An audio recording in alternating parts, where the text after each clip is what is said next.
All right, so I want to welcome everyone to Paving the Way to Stormwater Management as part of our free monthly webinar series session. This session is brought to you by the Green Home Institute, who is a USGBC education provider, and this course is approved for 1 GBCI, NARI Green, AIA HSW, as well as may be approved for your local or state contractor or design license. The Green Home Institute is a 501c3 nonprofit founded in 2000, and we exist to empower people to make healthier and more sustainable choices in the renovation and the construction of the places we live. You can learn more about us at thegreenhomeinstitute.org. Today I'll be your moderator. My name is Brett Little, and I am the Executive Director here at the Green Home Institute. Real quick, just want to make a quick plug for our next week free webinar series on Introduction to Lead for Homes version 4. This will be led by Jay Hall, the Chief Lead for Homes Reviewer. Also want to let you know about the free webinar series Introduction to Green Home Certifications and Labels. That'll be coming up on April 15th, and you can register for both of those now at our website under Education and Events. And we have all sorts of on-demand courses of many of these webinars and topics that you can access at any time for continuing ed. So with that, I want to present to you today, real quick, our presenter, Steve Sunderman. Steve is with, I want to make sure I say this right. I repeated it once, and I'll have him repeat it to you too, but I believe it's Terazia. He is the president, and he is a licensed Virginian architect who implements sustainable building strategies that save money, improves people's lives, and ensures a sustainable future. His organization is an environmental and energy conservation consultancy that provides comprehensive high-performance building design, construction, operation strategies, as well as educational programs on sustainability to all of their clients as a means to conserve natural resources and create a healthy, sustainable environment for all current and future stakeholders. From 2009 to the present, he has been the chapter's, USGBC's local chapter in Virginia, I believe, Green Schools Committee Chair. In 2011, he was elected to the first national USGBC Center for Green Schools Committee Cabinet, and currently serves as a National Green Schools Committee Chair for the Southeast United States. So with that, thank you, Steve, for presenting with us today, and I will hand it off to you. Great. Well, thank you very much, Brett, and thanks to everybody for joining in. First, I want to test, make sure, can you hear me okay, Brett? Any problem there with the sound? You sound good. Thank you. Great. Okay. Thank you. Well, I'll just move on then, and I'll move the slides forward. Thank you again to everybody for participating. This program is called Paving the Way to Stormwater Management. It's a presentation that I've been offering for a period of time, a couple of years in our local area here, and has been a spin-off some other presentation we're doing on sustainable paving. The learning objectives are also the agenda we're going to go through here is as follows. Stormwater regulations. There's some new regulations that came into effect pretty much nationwide, I believe. I'm sorry, excuse me, I thought I had that thing turned off. I apologize for that. Well, I can't get it to stop now.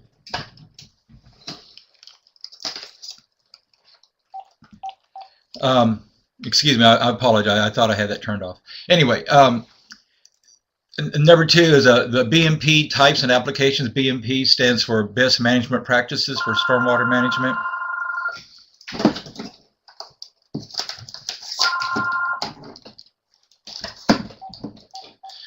And then 3rd, permeable paving benefits.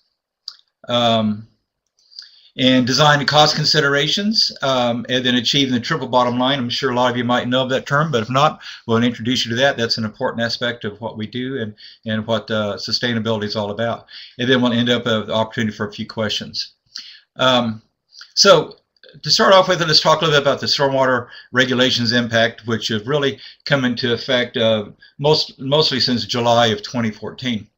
But just to set the groundwork here, you know, on a natural environment, in a green environment, on a rain event, about half of the water will soak into the ground. And you know, half of that would be into more of a shallow infiltration, then the rest of the half of that water would go into deeper infiltration, and of course that's what supplies a lot of our aquifers, which are well waters and such come from. But maybe about 10% on a good rain event, maybe 10% of that water may run off the site, but then another 40% of that rainwater might evaporate back into the atmosphere. But if you compare that to an urban environment where you have lots of buildings, lots of impervious surface areas, roads, parking lots, and buildings, well, we see a very different effect. And that's where instead of having 40% evapotranspiration, we maybe reduce it to 30%. And then our runoff is more than half of that water runoff. And of course, it depends on the density of development, but that's kind of a general rule of thumb. And so what we're seeing then is that instead of having half of that rainwater soaking into the ground, we're only getting our 10 or 15% of that water going back into our aquifers. So you can see that long term that can be a problem for supplying our aquifers.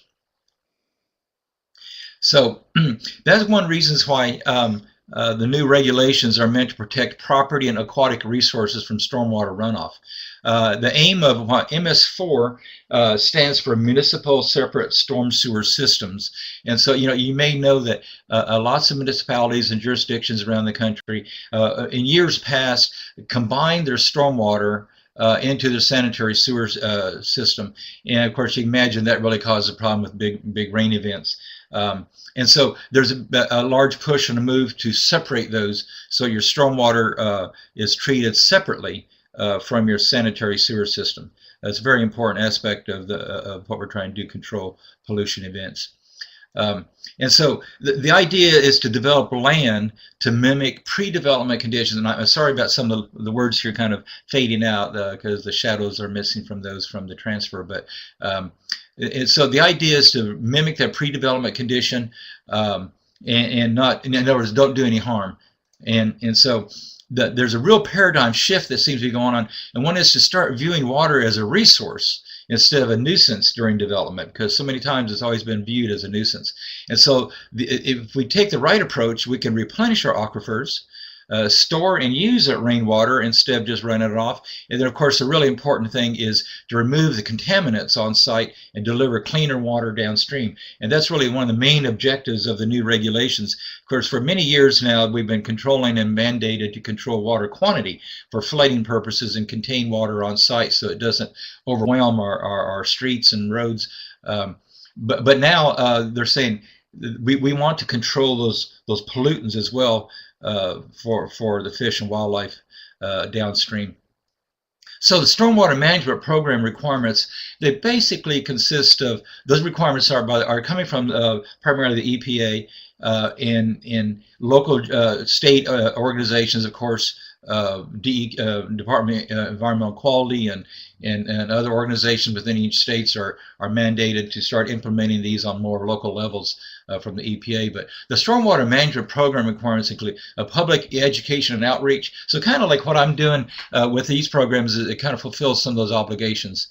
And then they want to try to get public involvement and participation, illicit discharge detection and elimination. Detect those construction site runoff, control that, control post-construction runoff, and the pollution prevention, and just good housekeeping. So, you know, those are the primary objectives. And really, in the terms of the quality control, the focus is mostly on total phosphorus. And the idea is to, if they can remove a lot of the phosphorus from the stormwater events, from entering our streams, then the nitrogen issues and a lot of the other pollutant issues are automatically taken care of as well. But one of the issues that local jurisdictions are wrestling with is how do we fund these additional requirements, because it is taking a lot more management on the jurisdiction side to review and ensure that these water quality and quantity control measures are implemented and maintained over time. So they're looking at, are there service fees that they may charge, or property taxes, or will it come from the general funds, special assessment districts, Our regional funding mechanism is another system. System development charges. These are all mechanisms for raising funds to pay for this water quality management programs. And so the types of stormwater utilities that seem to be the most used, or what I've seen more frequently, is what's called equivalent residential unit, or ERUs. And basically what they're saying is, if you pave, you pay. The idea is that impervious surface areas, whether it be paved parking lots and streets, or roofs and such of buildings, if you're changing the natural environment, then you need to pay a fee to help everybody control and manage that water runoff. So there is the neat thing, though, that most jurisdictions, depending on the type of program they have, if they use an ERU, that you can get a LID credit, which is low impact development. So if you implement some low impact development strategies to control your stormwater on site, then you can get some credit for these fees that you may be charged. So funding is something that we'll be dealing with, and it can be significant in some issues, some instances. As an example, here in Roanoke, I'm in Roanoke, Virginia, and the city of Roanoke has implemented their stormwater management fees. And I just had a recent project. It's a large parking areas for a car dealership, a new proposed car dealership here in Roanoke. And traditional paving, impervious paving surface, and traditional stormwater management practices. I just looked at it and said, what's this stormwater utility fee going to mean to this particular business owner? And I calculated over the 30-year life of that paving, based upon the existing and current utility fees, they'll be paying about $1 million. And in the decision-making process, I doubt if that was really taken into account. And so that is one of the messages I'm trying to take to our engineers, owners, and such, to say, look, consider the big picture in all of your costs now and long term when you make choices about your paving and stormwater management practices. So let's talk a little bit about the BMP, that's best management practice types and their applications. And traditionally, we've been looking a lot at what we call using dry ponds, where you collect water. It's kind of a dry area. You drain water to this area, and then when it fills up, it drains out over a controlled period of time. And so what you do is you contain that water. Is primarily a quantity control measure. It's not quite so much intended as a quality of removing pollutants. Then there's underground pipe systems. There's wet ponds, where it's like a lake, and you drain water into that, and it rises and falls based upon the rain conditions. Of course, then there's issues where places where there's been no quantity or quality control treatment at all. And moving to the next slide here, this is a pretty neat little diagram that I found, and what it does, it talks about the runoff reduction strategies and treatment strategies. In the runoff reduction strategies, these are your surface infiltration. This is like just your regular infiltration areas that you would have on any non-development property, or no impervious surface areas. And then you also have what I'll be talking about more, is some paving design strategies that have subsurface infiltration, so that the water moves through the pavement, and then it infiltrates the subsurface soils, just as it would be in natural conditions. And then you have rainwater harvesting, which you collect rainwater off of surfaces, particularly buildings, and store that and find ways to reuse it, usually in a non-potable way. Then you have something that goes into what we call a treatment train, and that is where you have a biofiltration. These are small cells or devices and filtration devices that are primarily intended for quality control, to remove pollutants from the water, but then they're not typically designed to have a quantity control measure. So then it moves from there, what we call a treatment train, from the quality control into a detention area or storage in order to contain the water and then discharge it over a given period of time. So that being the case, some of these devices are called manufactured treatment devices. A lot of discussion about those and a lot of how they're developed. They can be fairly expensive, and of course, there's a fair amount of maintenance sometimes involved. One is called a filtration. These are actually filters that are gathered together, and the water is essentially diverted from impervious surface areas into these filters where the water is cleaned, and then from there it moves to a quantity storage area. And then you have a hydrodynamic separation. There's another device that through a process of acceleration of the water, dynamics of the water, filters the water and cleans it, and then moves it to storage. And then you have something like biofiltration systems, these small cells. These seem to be a very favorite thing. A lot of engineers, civil engineers are using in their parking lots because they're easily approved by local jurisdictions. But I would submit that they're fairly high maintenance, require cleaning to make sure the medium continues to filter the pollutants, and then from there it goes into storage medium and into the storm system. And then of course there are underground storage containing systems as well, where the water is contained in these pipes, held there for a while for both quantity and quality control, then discharged into the system. And then there's all these issues that I like to talk about on these, but there's a life cycle issues and costs and maintenance of these. With paving, asphalt paving is of course the most practiced type of paving we see used in most parking lots, and that's something we call perpetual paving in the sense that for it to be maintained usable without a lot of high maintenance costs, it requires a little topping and surfacing on a periodic basis to keep it operational and from deteriorating. And of course, the maintenance, replacing filters, replacing medium, and other kinds of bioretention systems do require a fair amount of maintenance. And of course, local jurisdictions, they're charged with reviewing and inspecting these facilities, make sure they're actually operating as intended. And then there's what we call low impact development, which is a strategy that a lot of engineers and architects are employing and recommending for their projects now. These include things like the bioretention cells, infiltration trenches, porous pavements, vegetative swales, and rain barrels, such as rainwater harvesting. Those are essentially called the low impact development strategies. And the bioretention cells, like you see on the upper left, these are very effective for quality control. Again, they are not necessarily intended as a quantity control measure. They do require a fair amount of maintenance and upkeep. And then the vegetative roofs, of course, they've been around for centuries and have some very good use in places.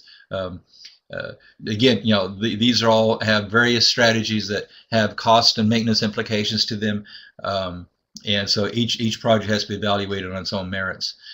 Infiltration strips is another way of draining water from an impervious parking lot and into an area where it will slow the water down and let it infiltrate the soil. And of course, one of my favorite things is rainwater harvesting, which I think is a very smart thing to do.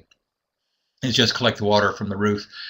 You do some filtration of it, and of course it can be used for non-potable sources, like flushing toilets and irrigating purposes and such like that.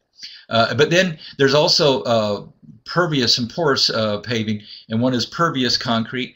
And as example, pervious concrete is basically the same as regular concrete, except it does not have as many of the fine materials in it. And I want to distinguish, some people refer to cement and concrete. Cement is actually a small amount of the material. It's the active ingredient that causes a chemical reaction between stone and aggregate and water that is all mixed together. And so basically pervious concrete is just larger aggregates and less fines than regular concrete. Otherwise it's the same, but what it does, it allows the water to move right through it, and you get some 480 inches per hour that can filtrate through that material. And then there's a stone base as a storm water reservoir. There's porous asphalt as well, does the same thing as a porous pervious concrete, but it's an asphalt based material.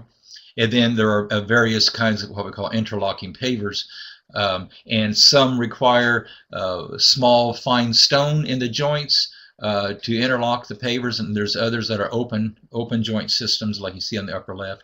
But these are various systems. Basically they all operate in the same manner. The strategy is to make the paving surface itself porous such that rainwater flows right through it, and then there's a stone reservoir or some kind of reservoirs to hold the water and contain it for both treatment and quantity control. And then there are various kinds of open paving grids. I would argue that these are considered a great way to reduce your impervious surface areas, but I would say they're probably not as impactful as the other paving systems, porous paving systems, as quantity and quality control. But just for a minute, I want to talk to you about permeable paving BMP, because your paving can actually be your best management practice for stormwater. And here's two things called a level 1 design and a level 2 design. And of course, level 1 and level 2 applies to any time you're infiltrating soil with your rainwater. And so you see the first layer there is your paving layer. The rainwater moves right through it into the base layer, which is essentially a stone reservoir. And then on the level 1, there is a liner established to separate that stone reservoir from your soil base. Because there's various reasons I'll talk about in a minute more about that, but you don't want that water to infiltrate into the soil. And so there's an underdrain system or various strategies to dissipate that water after a period of time, after it's been treated and stored. And again, it's a quantity and quality control measure where it then is dissipated out of that reservoir base, usually in 24, 48 hours, sometimes 72 hours. But then a level 2 design, which is actually where we really want to go anytime we possibly can, because obviously it's the most economical thing, and as well as it's the best way to treat all the water on site and replenish aquifers, is a level 2 design. And that's, again, the paving surface allows the water to move through it. The stone base is a reservoir to hold the water to give it time to infiltrate the existing soil. And you can imagine that's probably the best strategy we want to try to use where we can. So, permeable paving benefits, talk about that for a minute. This is a page out of a stormwater practice manual. In Virginia we have something that's called specification number 7, which is all design related strategies related to permeable paving solutions. And so they recognize that whether you have a level 1 design or level 2 design, that it meets the state requirements for runoff reduction of 45 to 75%, depending on the level 1, level 2. And then I said, total phosphorus removal is really important. They're looking at anywhere from 10 to 20% removal, depending upon the site conditions. And you can see here that total phosphorus removal can be anywhere from 59 to 81%, so quite effective. So basically what we're saying is pervious paving, permeable paving solutions can be both your quantity and quality control measure as a BMP. And so how much water might you infiltrate to recharge your aquifers? And just as an example, if you have a rain event with a 1/4 inch on a 1 acre piece of land, so 43,560 square feet is 1 acre, and so 1/4 inch of rainfall on that surface would yield a water volume of 6,800 gallons. And then a 1 inch rainfall would yield some 27,200 gallons. That's a pretty significant amount of water if you can contain it, keep it on your property and recharge your aquifer with it rather than drain it into the streams and such is really a better strategy. And then the base storage capacity, we could talk about the stone base and how much stone base do you need to store it. Well, here's a base depth of 12 inches, again based upon a square foot area of 1 acre. And so the stone base, we're assuming this is about a 40% void space. That's normally a 57 stone.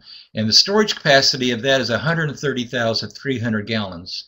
And so the rain event is 4.7 inches. So if you had a 4.7 inch rain event in an hour, that it would hold, not an hour, but in a period of time at 4.7 inches, that 12 inch stone base would contain 130,000 gallons over that 1 acre. And all the way up to 24 inch depth would hold some 260,000 gallons as water storage. So that gives you an idea of some capacity. So water quantity control, we're trying to find those ways in which we can hold the water and so we don't flood our areas. And like I mentioned before, there's the wet ponds, the dry ponds, there's the pervious paving solutions, and you can even combine impervious surfaces with pervious paving surfaces to drain the impervious surface onto the pervious, so you can use that as your water quality control measure, or you can do underground storage systems as well. In fact, you can do underground storage systems like this if you have a high capacity, and even put a pervious pavement above that if you want to. But this is a pretty good indicator of what kind of water quality control measures we're looking at. These two mason jars are examples of water that was collected. The one on the left is water was collected as runoff from an impervious paving area, an asphalt parking lot. The water in the right jar that's much more clear is water that was collected from a discharge of a pervious paving system. So you can see the significant water quality control that is inherent in the porous paving system. Removes suspended solids, greatly reduces phosphorus, nitrogen, metals, and pollutants like oil. What happens, a lot of those pollutants like oil and grease will actually collects on the membrane and the stone, and then over time will biodegrade, and so they don't go back into our storm system.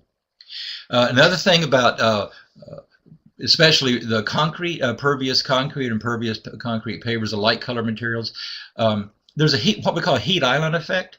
The images on your left is an infrared image of what you see in the bottom left of a concrete parking lot adjacent to an asphalt road. And you see the dark surface, of course, absorbs heat, and you see the red color imaging of that compared to the cooler green yellow image of the concrete parking lot. So if you're familiar with the LEED certification process, we're trying our best to reduce heat island effect, so we reduce air water temperatures.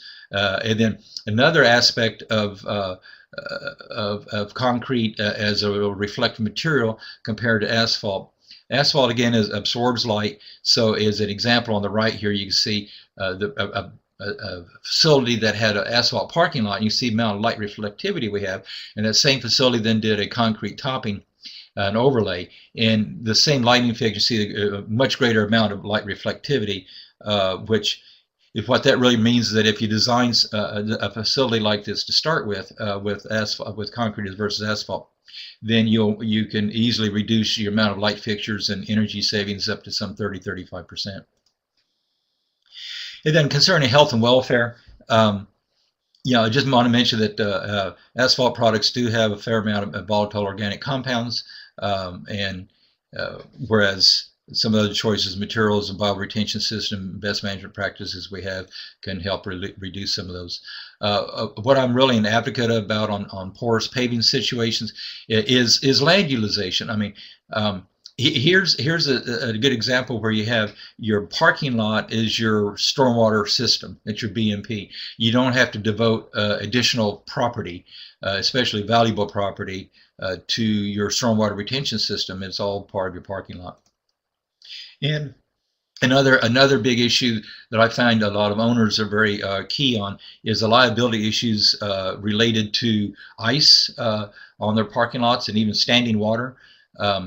With pervious paving, as example on this slide right here, the asphalt paving, when the snow melts during the day and the sun's out, it melts, but at night when the temperature drops again, then all that water that has come from that snow melt now is going to freeze, and on the impervious surface, whether it be concrete or asphalt, it's the same situation. But on the pervious system, that water is going to infiltrate into the paving system, and you won't have any freezing of that water standing on top to slip on. And then same thing, the water, of course, would disappear.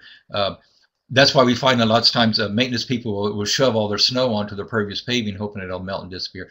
The only problem with that is that you may be moving a lot of pollutants like sand and other sediment that might start clogging up the material, and I'll talk more about that in a minute too. So what I promote and really try to get people to understand is what I call the triple bottom line, and that's about saving money, improving people's lives, and ensuring a sustainable future. And so I want to talk more about design and cost considerations, and back to this strategy on this level 1 design reservoir with an underdrain. And this is the one where we said that you have to have a liner so that the water will not infiltrate the soil. And so to do that, you'll install usually a perforated drain system to over a period of time to in a measured way to discharge that water from the storage medium.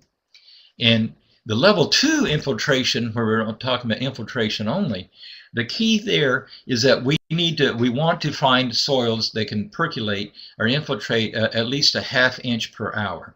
And it doesn't have to be a ½ inch per hour in order to infiltrate if you have higher clays, but that's kind of considered the sweet spot.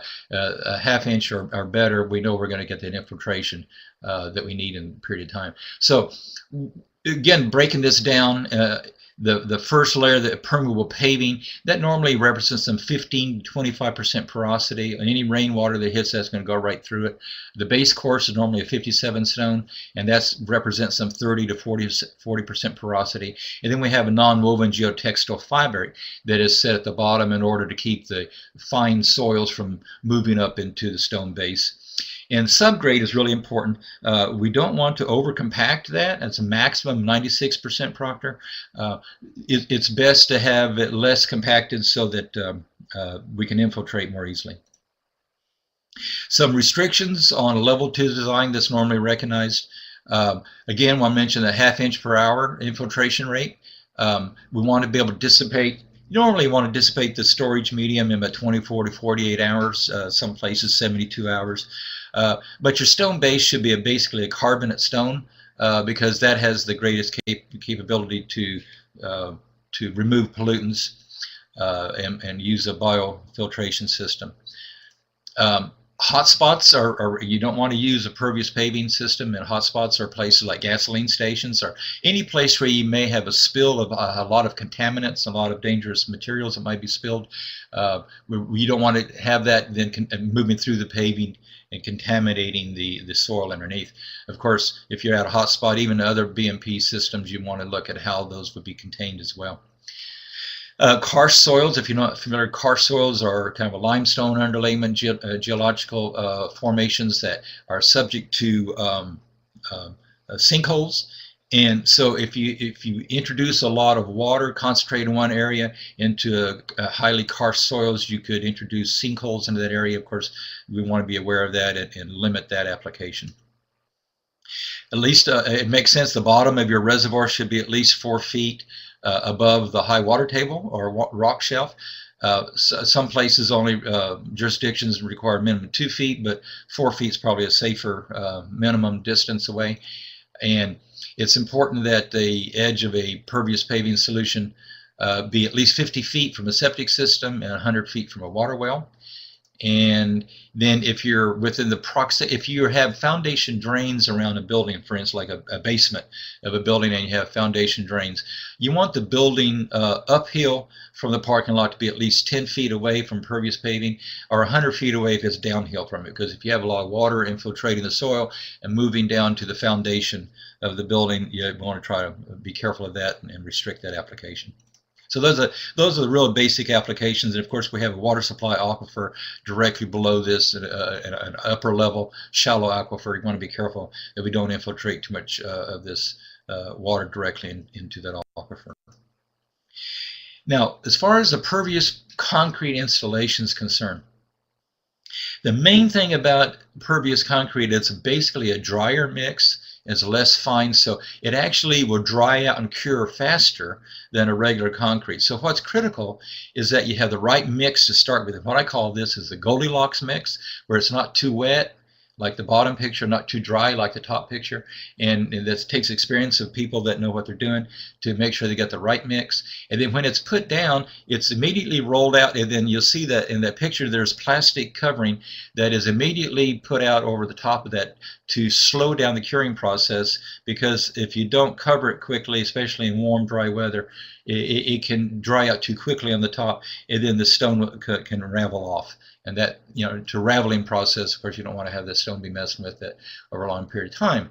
So the critical thing here is to put it down quickly and cover it quickly.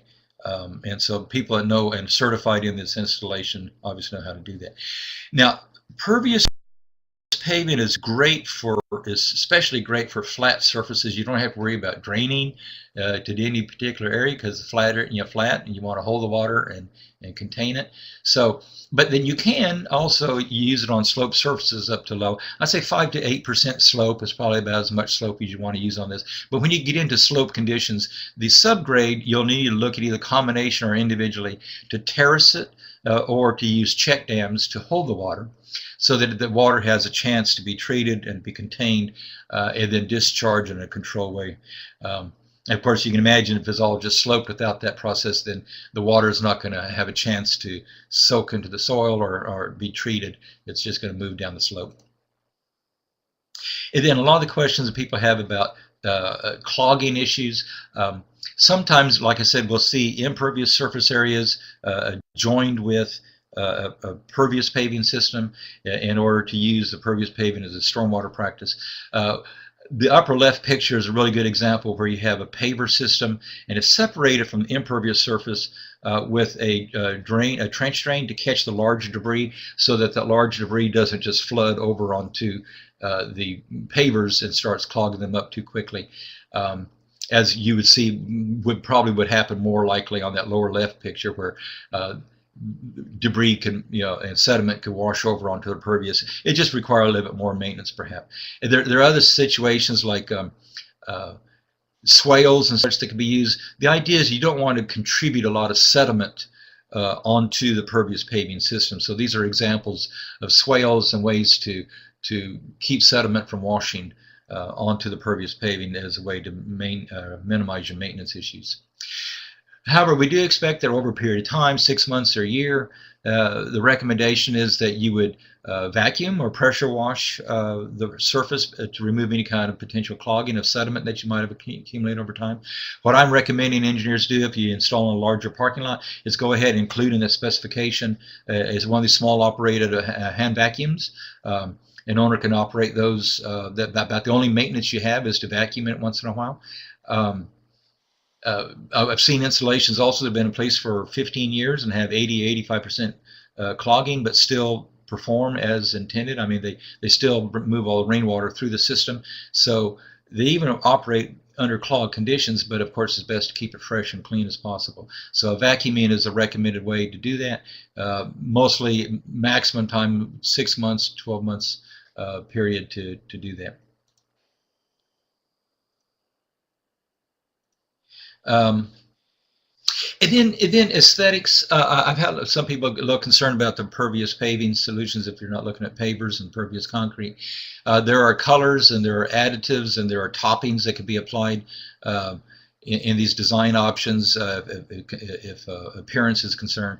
I would argue that walkways and trails and such are a perfect application for pervious paving, so that you minimize the ice issues, water standing issues, and of course mitigate and reduce runoff. It's great for urban areas where you have trees and landscaping. You want to get that water to infiltrate back into the soil to feed those trees. This is a great solution for that as well.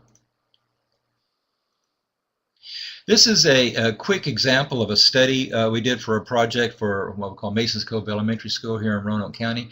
The initial design was a regular impermeable paving system with BMPs of retention ponds. We asked the owner at the school how he felt about that after our initial design, and he's concerned about the safety features and the appearance of the retention pond that was located at the very front of the property.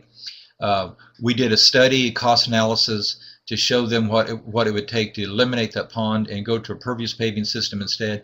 In this particular analysis, what's important is that you can't compare pervious paving costs to impermeable paving costs. You have to look at the system as a stormwater practice system, the paving and stormwater practice. So you have to evaluate all those costs. And in this particular example, there are 5 options were studied for different paving solutions and BMPs.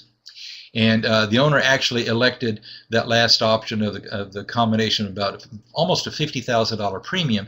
We're willing to pay that premium in order to eliminate all the maintenance associated with the stormwater retention pond and the safety issues associated with it and the aesthetics. It also gave them much more area for the athletic fields that they wouldn't have had to start with, because it really restricted the athletic fields. But there are a lot of pervious paving myths over the last couple of years. I hear a lot of these things. I just want to kind of address them real quickly. The first thing I usually hear is that it clogs. Well, yes, it can clog if it's not designed properly, not maintained properly. But I would argue that even with some clogging, it's still going to perform, and maintenance of that is a very minor and very easy thing to accomplish. It costs more. If you're comparing pervious paving to impervious paving, yes, it costs more than that, but you have to look at total cost of the stormwater management program and the paving. That's where the benefits will come in, and I'd argue that in most cases, a level 2 design where we infiltrate is even going to be probably more economical than alternatives. Freeze-thaw issues, I ask about that a lot. It's typically not an issue, but if you have very hard freeze areas, the storm, as long as the water is not stored in the paving surface and it's stored in the reservoir, and you have an overflow device to control that, that's never really going to be an issue as long as it doesn't freeze in the paving itself. And a lot of people say, well, there's no quality treatment, and I'd have to argue that because all the jurisdictions I deal with have already recognized permeable paving as both a quantity and quality control device. And I've heard some people concerned that maybe not ADA compliant, and I have to argue, of course, that it is ADA compliant, particularly the pervious concrete. It has a great texture, slip resistant, great reflectivity of light, and of course, no standing water or ice. So I would argue that it's a safer surface to use. Unattractive, well, that's that's an aesthetic that it's up to each individual to make their own decision. But if you have concerns about the attractiveness of it, there's colors. I showed you some examples of colors, and there's additives and toppings that can be applied that will still allow it to infiltrate properly and change the appearance if that's a concern. And of course, a lot of people say it doesn't work here because of our clay soils, car soils, slope topography. I say, well, it can. Car soil is a little bit more of a concern, but clay soil, slope topography, sorry about that, are easily remedied up to a certain level at least.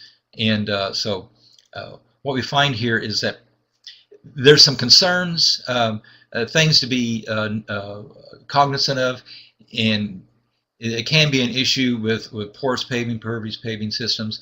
Initial costs can be an issue if it's not looked at in totality. And the clogging issues, it can be clogging of pervious paving systems if it's not designed and maintained properly. And it's important that the engineer or people designing the system have the design experience to understand the nuances of the system. Sometimes local authorities don't have the experience, knowledge to review and approve it properly. Those are some issues. And the contractors, there may be some that don't have the construction experience. And of course, we always recommend that you hire a person certified. And a lot of the concrete institutions and associations around the country provide certification programs for people in these systems. So that should not be a problem in most cases. And then hazardous material spills, of course, we mentioned before, the hot spots are not a good place for this. Geological and site limitations, we mentioned that again, the car soils.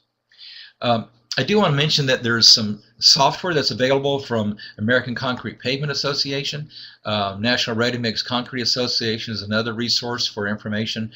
In fact, I offer free design services to our local community here as civil engineers through the National Ready Mix Concrete Association to get free design for alternative concrete paving versus asphalt paving, and also pervious paving versus any impervious paving, pervious paving versus any impervious paving design. But there's this software that can help you design both the structural, design the paving for structural loading of the vehicles, and then also the hydrologic aspects of it to make sure the storage is adequate for your rain events that you're anticipating. Real quick case study of a project I worked on here at Roanoke called Williamson Road Fire Station. It's when I was with my previous architectural firm, RRMM Architects, and we were commissioned to design this fire station for the city of Roanoke. And they did not originally intend for it to be a LEED certified project. We completed schematic design, and this is the site plan that was developed for that. You see the parking on the right, and there's a retention pond as the stormwater management system. I think I need to come into see if I can get the arrow. This area here, of course, is the concrete driveway for the apparatus to come into the apparatus bay, and then they'll drive out this direction to go out onto the street to go to a call. This, of course, is the rest of the fire station. The retention pond is here. After reviewing this with the city engineer, there was discussion, and the decision was made to go ahead and go to LEED certification. And so with that, we decided a different strategy and revised the design. And we decided to look at stormwater strategies that would include a bioretention pond. If I can find it. So the bioretention pond is up here, and the Pervious paving parking lot back here, and of course then the cistern for holding and storing rainwater from the roof of the building. So the site plan was revised to look like this, and so this parking lot became, we removed the retention pond and do a Pervious paving parking lot, and then we collected all the rainwater from the roof and put in an underground a 10,000-gallon storage tank here where that water is used for flushing toilets, irrigating, and washing down the apparatus bays, retopping the fire trucks, and even recharging the sprinkler system. The retention pond is out front here, so all the water from this concrete paving area drains into the bioretention pond. All the water from this concrete area drains into the Pervious paving. So at this point, we received actually enough points for the project to achieve gold. It actually is the first certified project for the city of Roanoke, and their first objective was to just achieve a minimum level of certification, but actually achieve gold. And actually 25% of our points came from water and site management issues. You see we had 218% above ordinance on maximum open space, stormwater quantity control, quality control, reduced heat island effect for non-roof. We had water efficient landscape. We had no potable water used for landscaping. And we had water reduction of 41%. But the main, and one of the really interesting things, because we reduced and used that rainwater harvesting because of the process of washing down the bays and other things done in the facilities, that we got some innovation points here as well. So that was pretty neat.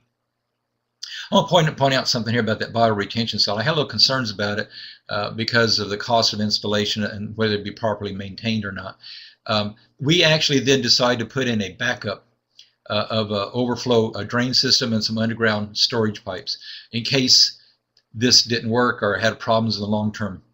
And this is kind of before, and one of the things that's raised by the fire department personnel after this is in for about a year or two is that they said they were having a lot of issues with mosquitoes, and these guys don't tolerate nuisances very well, and so this is the way it is today.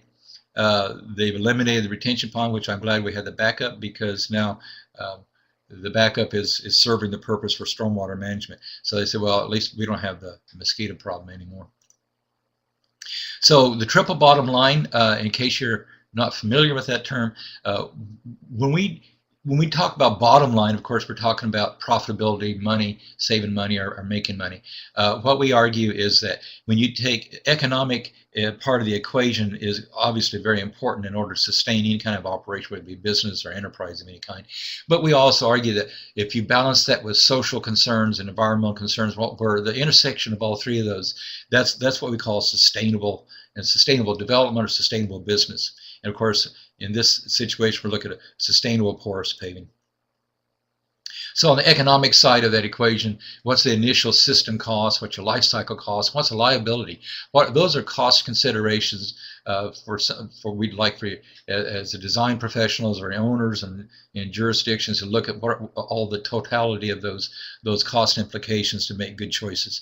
And socially, what's the health and safety issues, convenience, and then is there passive resilience involved in your solutions? And environmentally, what's your air and water quality impacts? What's your resource conservation issues, and how are you impacting your land and habitat and conservation? So we say seek the triple bottom line, save money, improve people's lives, ensure a sustainable future. And so in conclusion here, the learning objectives we set out in the agenda was to talk about stormwater regulations impact, B&P types and applications, permeable paving benefits, design and cost considerations, achieving the triple bottom line, and then of course now we have some questions. So with that, I'll leave it up, Brad, if you want to follow up with any questions, we can go from there. Yeah, thanks, Steve. Well, while I'm gathering up some questions here for all of you listening in, I'm opening up a couple different polls, 3 different polls for you of listening live, looking to grab your continuing education. Just make sure to answer a couple of these questions here in the polls. And there's one right there. So Steve, while I'm pulling these polls up, one question did come through, and perhaps you answered this, but I know I missed it myself too, and we were in the area where you were talking about winter and snow and ice. So obviously a lot of times salt gets thrown down onto concrete. So how does salt affect pervious concrete? Well, actually the salt is going to affect the pervious concrete less than it would impervious concrete.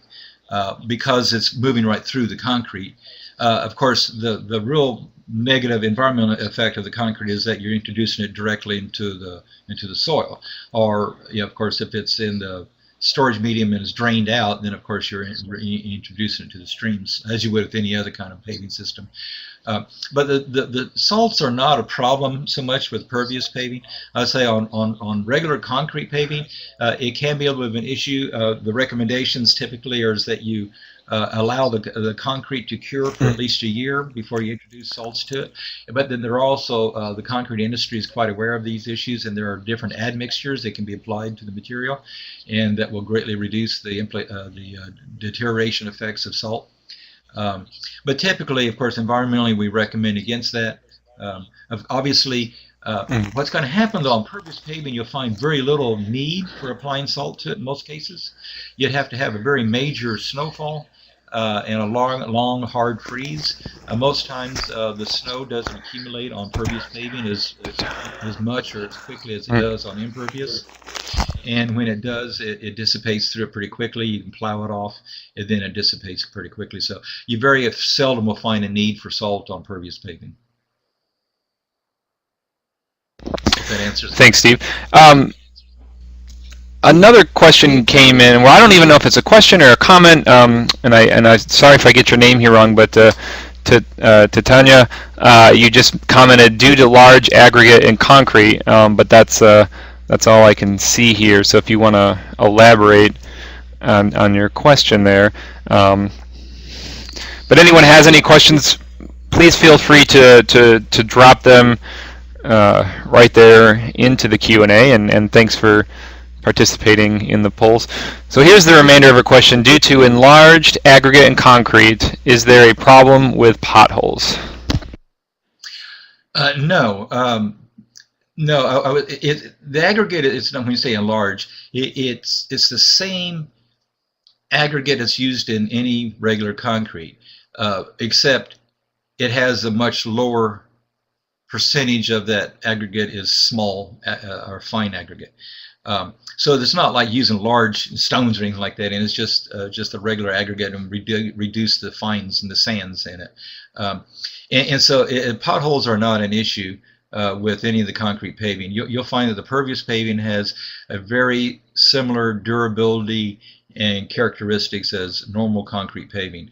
The potholes typically you find in asphalt paving where there's been a compromise to the paving surface, or there's been a compromise to the subbase. Usually it's in the soil subbase where the issues are found, and that's where, or let's say there's an infiltration of moisture or water into the paving, asphalt paving surface, that then causes it to start spalling or depressing, depending upon the traffic conditions. Does that answer your question well enough? Yeah, thanks. Perfect. Let's see. As we're waiting for some more questions to come in, I had one here. When you were looking at that cost evaluation, and you had mentioned they were willing to pay a $50,000 premium in order to reduce the maintenance costs on the end, do you know when a typical return on investment comes for something like that? That's a good question. We didn't evaluate it on a return on investment.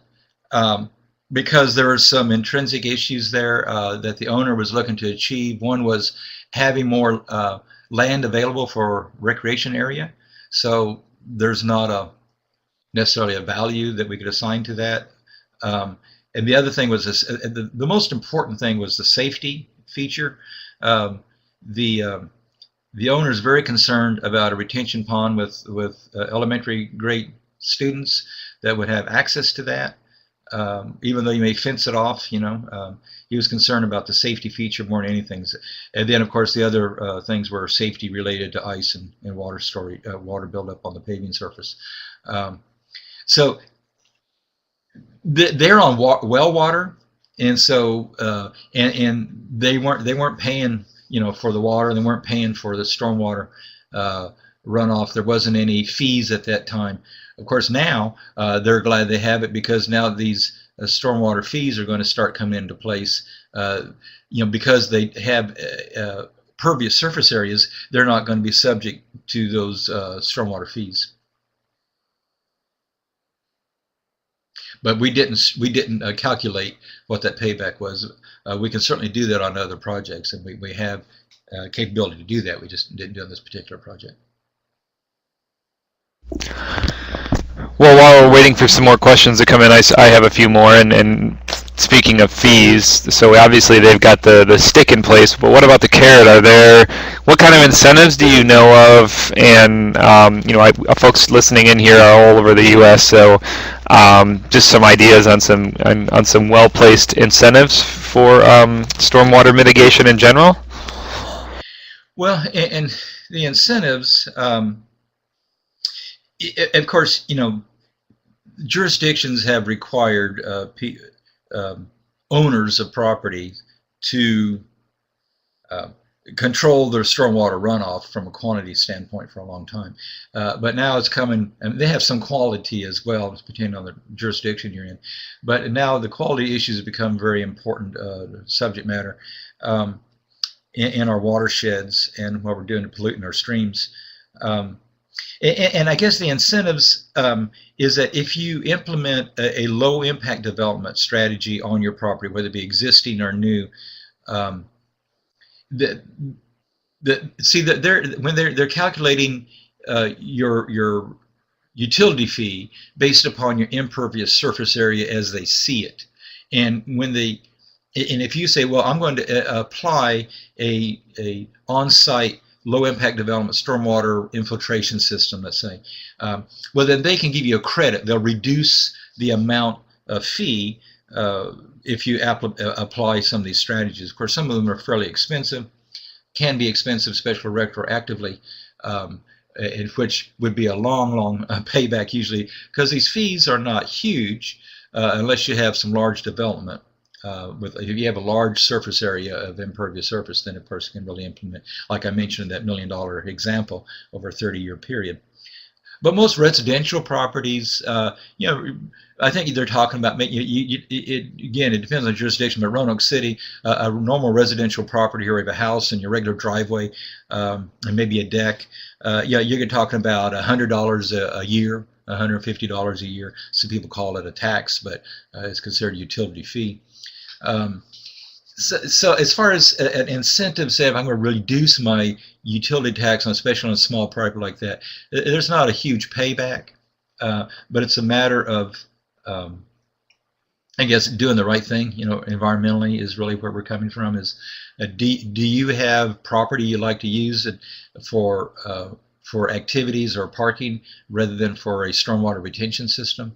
You see some large developments with huge parking lots, and they take big box stores where they have a huge retention pond associated with those impervious surface areas. And just imagine how much less property they'd have to buy or maintain if they use the parking lot as their BMP instead of having a separate system. So that's kind of an incentive right there. All right. Well, it is now just Brett, are you there? Past 1 o'clock. I don't see any. Yeah. Sorry. Yeah. I don't see any other questions here or anything else. So I want to go ahead and thank Thank you, Steve. Thanks to Steve Sunderman for taking his time to walking us through and educating us on porous pavement and some of the different examples and how to use it. And thank you all for listening in again. Everybody have a good week and take care.